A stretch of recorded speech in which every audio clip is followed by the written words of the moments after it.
Welcome to the season of the dread, of creaking floors and footsteps you feel like they're following you. Halloween is upon us, and it is my favorite time of the year. For me, it is a celebration of horror, of spooktastic movies and TV shows.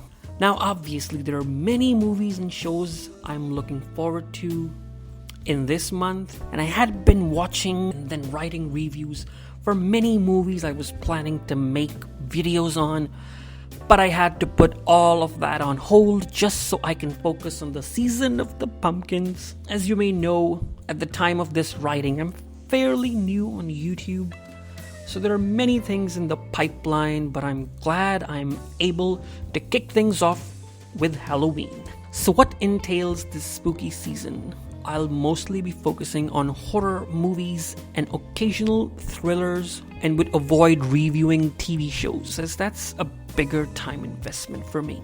Hence, my first movie, which I actually watched just yesterday, is Los Cronocrímenes, or Timecrimes, directed by Nacho Vigalondo. It is, as the name suggests, a time travel movie, but if it's on your watch list, rest assured that I will not spoil it here. Since I'm absolutely not good at Spanish, I'll just show you who stars in the movie, these wonderful actors. Highlight being Mr. Alejandro, who carries most of the movie on his shoulders. The director, Nacho Vigalondo, also has an acting role in the movie, and I must confess, I have not watched any other movie directed by him before. This is the first.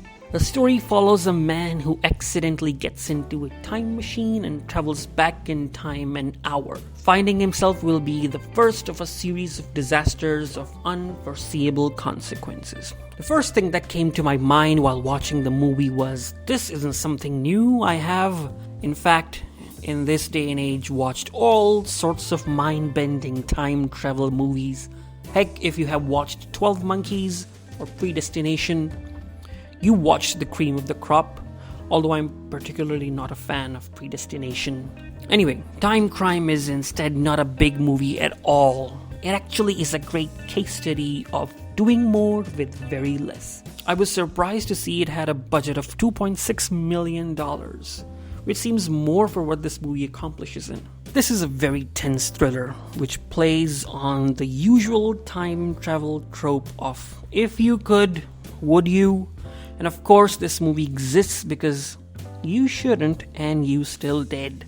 This could also be qualified as a chamber piece because you're confined in a very tight space where the movie takes place. Another fascinating thing about the story is the growth of the main character, Hector. Without spoiling anything, he goes through some painful realizations. And when you compare the Hector of the first 5 minutes of the movie to that of the last 5 minutes, you're very much questioning a lot of things. Is he actually the hero of the story? You're left with a certain difficulty when you try to answer that question by the end. I do have a few minor gripes though, and they're more moral or story related than technical. If I was in Hector's position, I might have tried to do things in a much different way. Knowing what he does by the third act, he acts in certain ways which try to take me out of the entire adventure, or rather misadventure, he finds himself in. But isn't that the kind of question that always turns up in these movies? That if I was in their position, I would not have done that? Maybe that is on purpose by writer-director Mr. Nacho. For Halloween season, if you'd like to kick into gear with something far less gory, but of great impact nonetheless, this movie should be on your watch list. I'll give it a 7 out of 10, recommended. And hey, I'm hoping you stick around for the Halloween ride with me. And if you have some spooky recommendations which you think I should check out, let me know in the comments. And if you think this review helped you out in making up your mind to watch the movie or not, do give this video a thumbs up and show me you'd like to watch more. And please, don't forget to subscribe.